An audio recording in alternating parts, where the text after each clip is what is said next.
Did they give him an extra year or something? Okay, friends, we are live. Oh. We are live on Facebook. Hello, everyone. Welcome to Leading the Charge, our stream right here on Facebook, wherever you are watching us. Matt Bove, Howard Simon, Joe Buscaglia.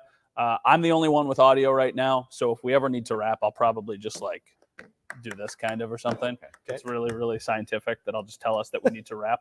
In this next second half, I want to kind of go once again, big picture, just our thoughts about the Bills in general, what they were able to do with their defense, how they were able to turn things around, on that side of the ball specifically, where they go from here. We can talk a little bit about Terrell Bernard. We can talk about Taron Johnson. We'll obviously answer some questions along the way as well. If you are watching this, make sure you let us know where you're watching from. We're going to shout out some people, and we'll definitely answer some questions as we are doing this as well. Christian Benford, though, you said not yet. He's going to be their number one corner probably soon, right? Well, I don't want to put too much on him because you know me. Yeah. I'm a very measured person when I'm talking about this, and I don't like to jump on a bandwagon of something. I want to see a prolonged period of results. But what I am telling you is what I saw against Miami and what I saw against Arizona is the makings of a number one cornerback for this defense for a while. All right, 15 seconds. 15 seconds from TV. Day one, he's looked good. He just had to stay healthy. It was great. I mean, he got the... Well, I mean, he's 5 seconds out. Okay, sorry.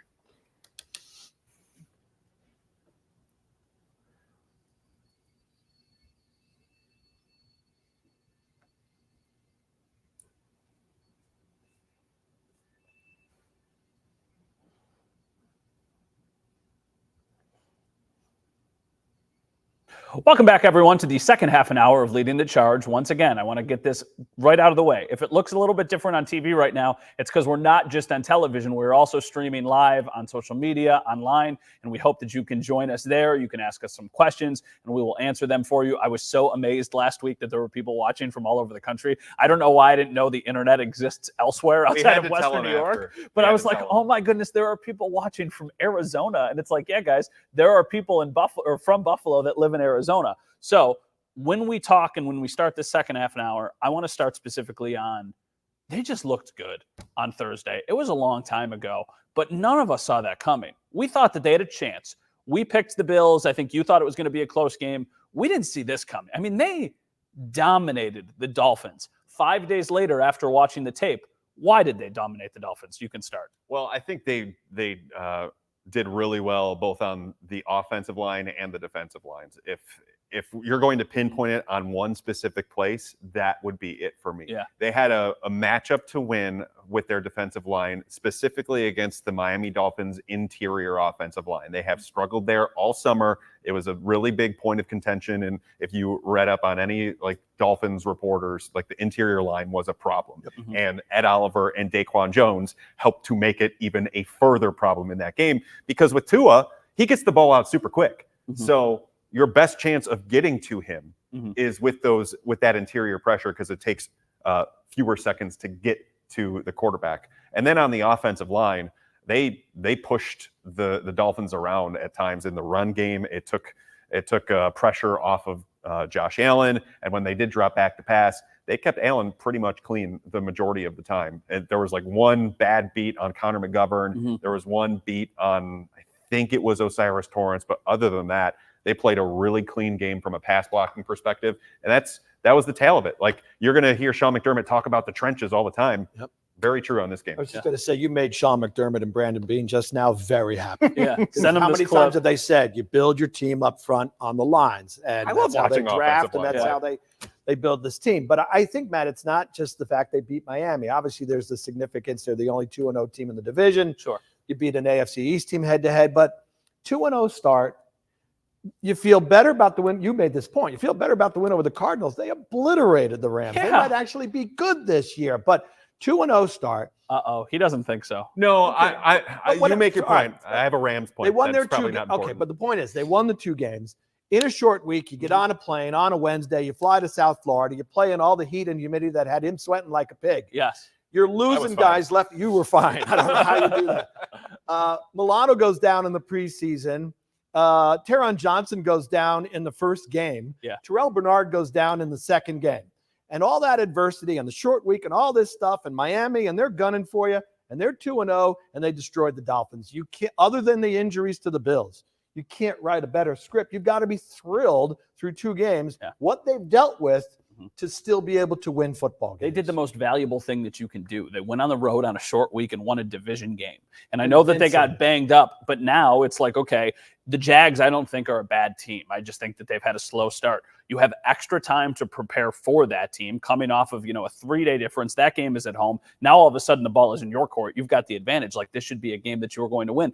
I mean, I was watching the Cardinals-Rams game yesterday. The Rams are incredibly injured. Yes, that is the point.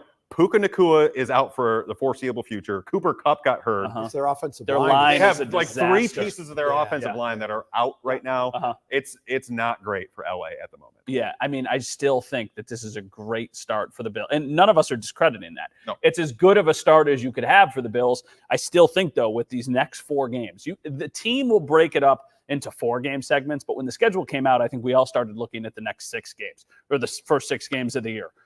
You get out of here 4-2, and I think you're feeling really, really good about that. I mean, right? You would take that right now if you were a Bills fan. Yeah, you should, because this is, even still, the next 4 games are very difficult, and to half those would be very good. Yeah, I will say, do not overlook the Jaguars. Absolutely not. No, they are a talented team. Yeah. They have a good defense. Yeah. And they have good offensive pieces. And I think they have the type of offensive line that could give the Bills a little bit more trouble than what the Dolphins did, specifically running the ball. But we'll get into that matchup as the week goes on. The Bills lose to them, and we think they have no right losing to the Jacksonville Jaguars. Well, they did it in London last year, and then I remember one of the stupidest games that we've both ever collectively covered in Jacksonville a few years ago when they lost 9-6. It was absolutely ridiculous. That was an incredible We are going to continue this conversation online during the commercial break. So if you were watching us on television, continue to watch us. If you're watching us online, don't go anywhere, and make sure to get your comments in. We will answer some questions, and let us know where you're watching from also,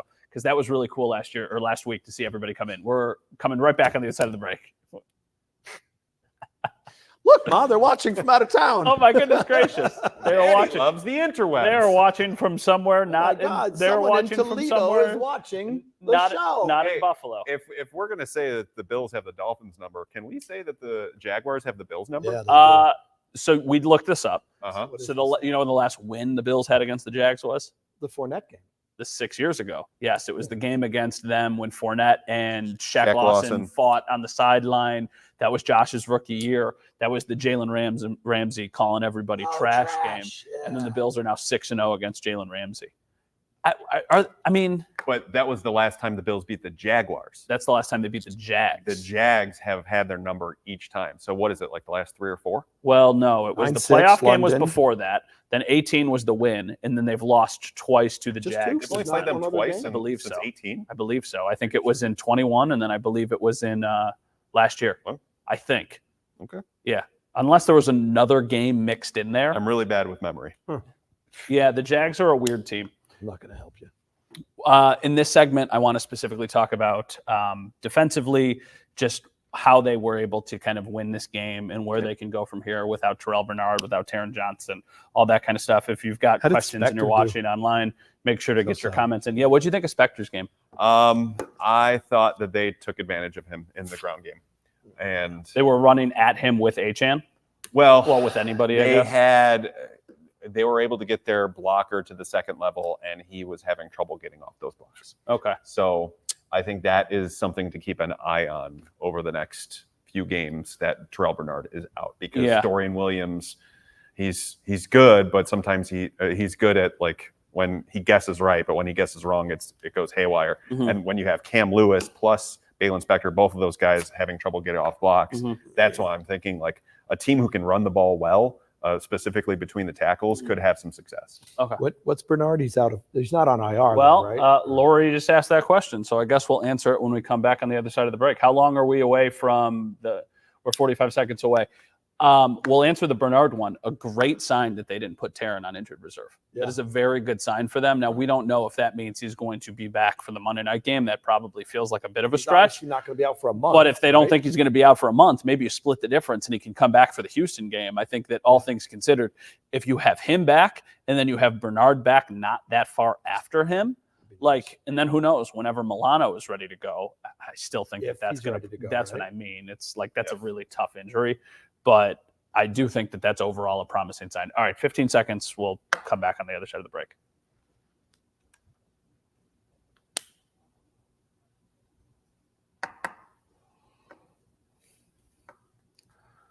Yep.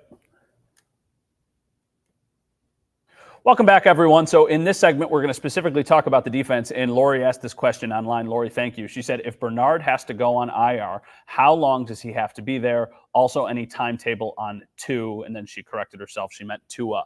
Bernard, we got that update last week. It sounds like it's going to be about a month, but we won't find out if he goes on IR until probably Wednesday, right?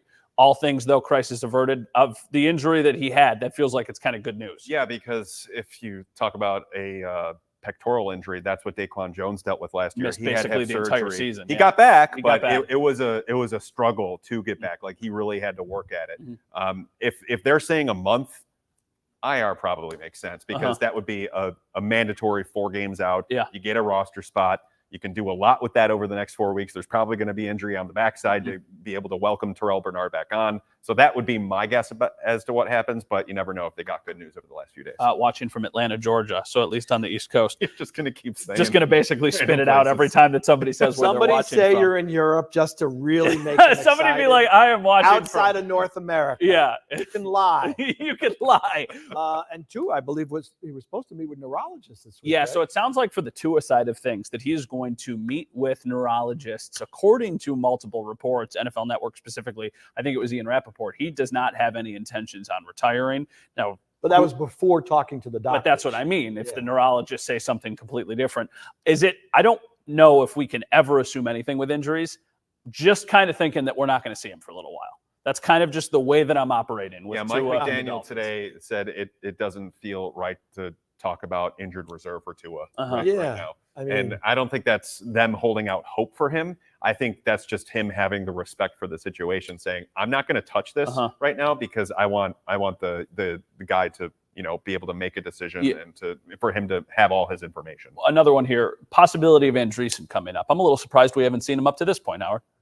yeah, he was the big part, of course, at training camp. But wasn't week one, Joe? There was something about they had some other injuries Smoot and they got had to, hurt, and they then had to move things around a little bit. Andreessen would have been up if it had In the not been Cardinals for the game. Dwayne Smoot injury, Yep. which Jamarcus Ingram would have been a healthy scratch, at least from That's what I right. understand. Yeah. So, but if Bernard goes on IR, Oh, well, Andreessen's already Regardless, on the he's- active roster. but And- he's who's the and guy Andreessen- taking that spot? Like Spector is. No, I mean, they're both on the active roster. Yeah, so- no, but I mean, if they have to go forward and play without Terrell Bernard, Yeah. Dorian Williams is on the field. Yeah. Dorian Williams and Balen Spector on the Yes. field going forward. That's Yes, the guy. and then Andreessen's going to be up for special teams. Yeah. Okay. So I would imagine that Andreessen makes his debut in Orchard Park on Monday night against the Jags, unless something crazy happens. So we will talk more offensively on the other side of the break. Make sure to get your questions in if you're watching online. I just saw a question on Kyer Elam come in. We'll answer that during the commercial online. Don't go anywhere. You're watching Leading the Charge.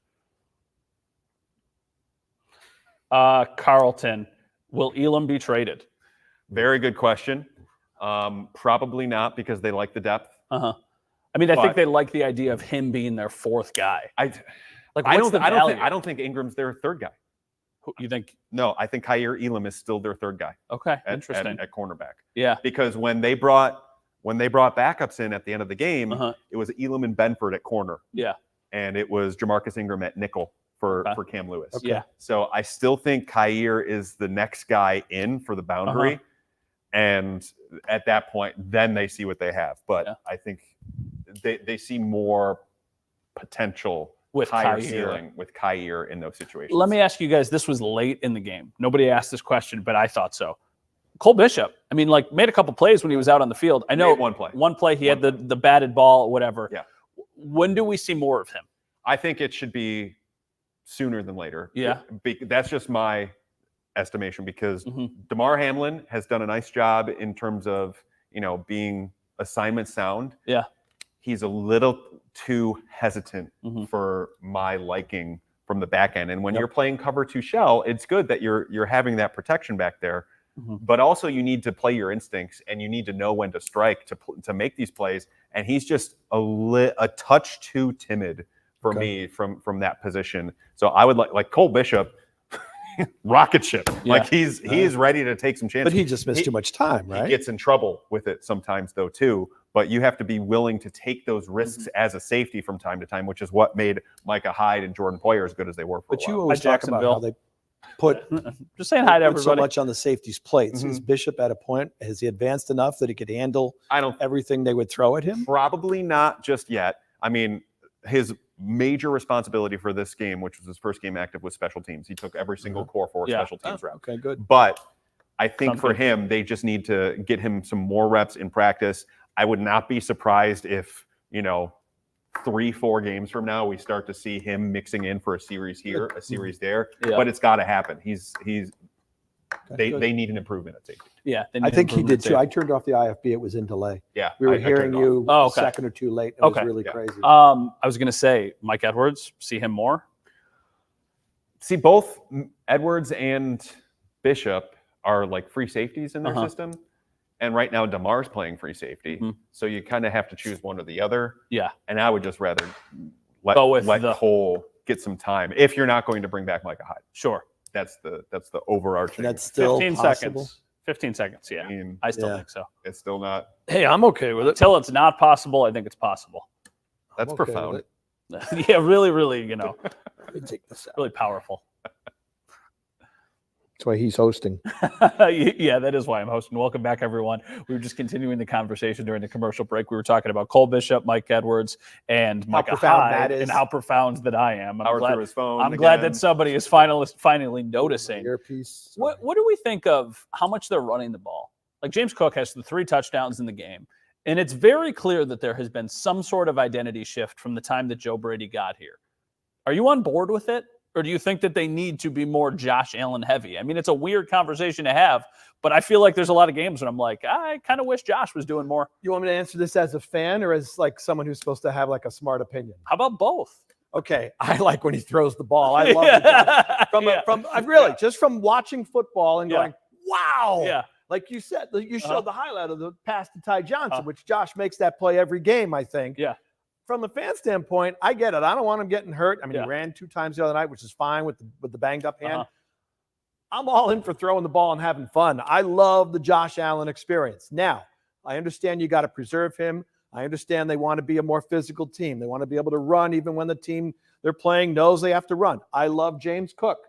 I'm good with Cook getting more touches, but by and large, I'm always happy being a pass-heavy offense. But I understand the concept of what they're doing, and it probably is smarter to make this a more balanced and dangerous team. Juan, we will get to your question during the commercial break. I think Joe has a take on this, but John asks, lack of Keon, ? I mean, what do we think of that? Are we concerned at all with Keon Coleman's lack of actual catches? Because he was on the field a lot, right? He was their highest snap earner against the Dolphins.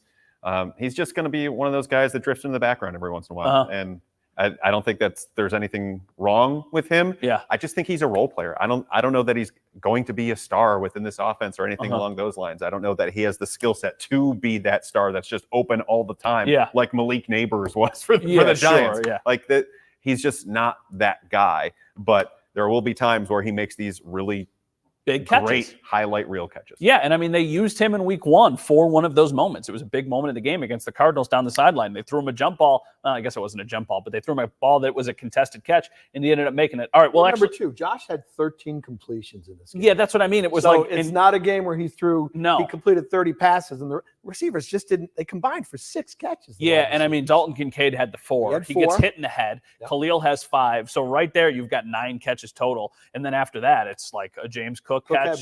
Cook had 1, and then I think Ty Johnson had the 1 on the deep ball, and then there's only 2 left. So I think that we will see him more involved. I just do think that it's going to be a rotating door. I'm surprised by the lack of involvement so far from Curtis Samuel, but that's something we can talk about during the commercial break. That has surprised me. So coming up on the other side of the break, if you're watching on TV, we'll have our final thoughts as the Bills get ready for week 3. We'll continue this conversation and talk Javon Solomon during the commercial break. All right, here's the question from Juan here. Wondering any word on Javon Solomon because I believe he can help the pass rush. One reason why I say that is because through 2 games I have not noticed A.J. Epinesa. What's up with that, Joe? I think AJ's been okay. He made a nice play the other night there was the pick six, right? Wasn't that Epenesa's pressure? You said they Epinesa, moved him inside, right? Well, yes, they've done that a few times. It's their NASCAR package. NASCAR. Where they have Rousseau at right end, they have Von Miller at left end, and they slide AJ Epinesa inside. Okay. So what happened on that play was Greg Rousseau and Epinesa went on a stunt, and Rousseau took on like 2.5 blockers, and AJ Epinesa was able to slip inside and get there. But also, Ed Oliver was bearing down on the other side, so it was just an all-out schmozzle of schmozzle of Bills. That's a fun word. Yes. Solomon looked good this summer, though. Yeah, he did, and I think as the season wears on, he's going to mix in more. I think having him as their 4th or 5th rusher is an upgrade to what Casey Toohill does. I think Toohill is mostly I'm writing this for tomorrow on The Athletic, but Toohill is the new Shaq Lawson in terms of run defense, setting the edge, doing all that. But he can play special teams where Shaq could not. Julia, do you want me to just talk over that video? Sorry, quickly.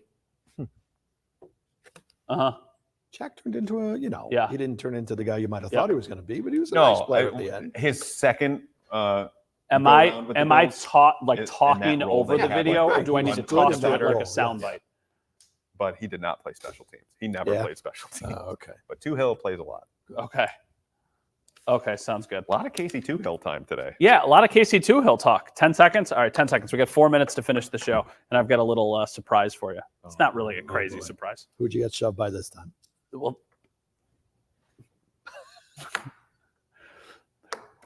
welcome back, everyone. So Howard just jokingly said during the commercial when I said I have a little bit of a surprise, who did you get shoved by? Well, I didn't get shoved by anybody, but this was on the post-game show after the fact. So we're sitting there. We're feeling. Right there. Hi, Josh Allen. Hey, how we doing? Good. How are you? All right, we're going to hear from Josh and coming up in just a little bit. Hi, Josh Allen. With reporters. Good. How are just you? a little pat there. Josh Allen. He didn't say anything Good. mean. How are Like you? another quarterback in the There's division. Josh Allen right It was there. just like it was just like, hey, what's going on? How's it going? Smiling at you. So just a very different vibe. Maybe the vibes are. What are you going to say? I have nothing. Good. How are you? You have nothing to I say. was watching live. I was watching, and you were doing play-by-play of, Josh is coming our way now. I think he's going to the podium. I was saying, hey, and he everyone. hit you with like a hey, buddy, or what's up? I was like, hello, everyone. So we're waiting to hear from Josh Allen, but pretty safe bet that he's going to be talking to us soon because he is walking right towards me. Then when he walked towards me, I just said, hey, Josh Allen. I probably should have just said a question to him to see if he would have stopped, but then he just continued, and then he was on TV answering questions a minute later. This is so on brand for you, just to continue carrying this torch. Oh, absolutely. The week of the Jets game. Signed the guy who tweets out the picture of his driver's license when he was 16 every single year of his life. Well, actually, it's funny. Yes, I do. And somebody who brings that up all the time is DJ in the comments right now. He said fins up, so I think he's got to be pretty disappointed. This is one of the producers here at Channel 7 who wears a Tua jersey when the Bills are getting ready to play the Dolphins. It didn't work out so good. What are your final thoughts aside from the quarterback being nice? I'm happy. I'm very happy. Like I said, I'm not shocked they're 2-0, but what they're doing right now and the rest of the division. Like I said, I was thinking this is going to be. Calm down. I was thinking this is going to be a dogfight right to the end. Might not be, because especially Miami now with the quarterback situation, who knows what's going to happen. Like I said, the Jets were okay. I saw some of their game they didn't look good against San Francisco. I saw some of their game against Tennessee. Rodgers was all right, not great. And New England, I don't think they're going to be a factor, even though they beat Cincinnati in week 1. So I feel like the Bills are in a good spot right now. Very happy. How about you? I was very impressed by the amount that the defensive line was able to get home to bail out mostly everything that they had behind them, with the exception of the 2 starting boundary corners, that being Christian Benford and Rasul Douglas.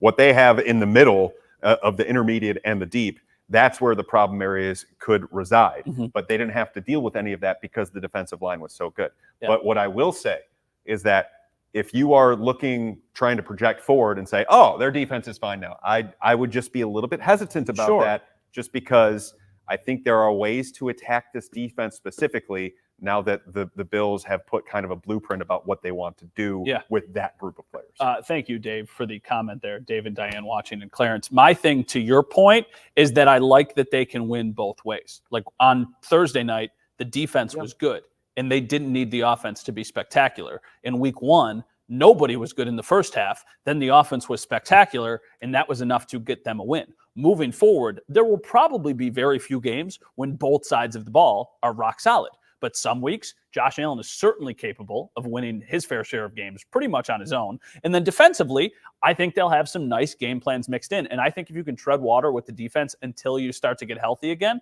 you really are going to be able to kind of sustain some success. And part of that is also, I don't know what to expect from the Dolphins. Not even just because of the Tua injury. They just didn't look that good, even in the games where they were healthy. And the Jets, I guess we shall see. So that is our episode of Leading the Charge this week. We will be back again next week, but on a Tuesday, because the Bills will be playing the Jags on Monday Night Football. So until then, have a great night. For Joe, for Howard, I'm Matt. That's Josh Allen. Looks better during the day. Yeah. It's tough to make it out at All night. right. Bye, everyone in the stream. Thank you so much for joining us. We'll talk to you guys soon. Appreciate the questions and everything. People would watch.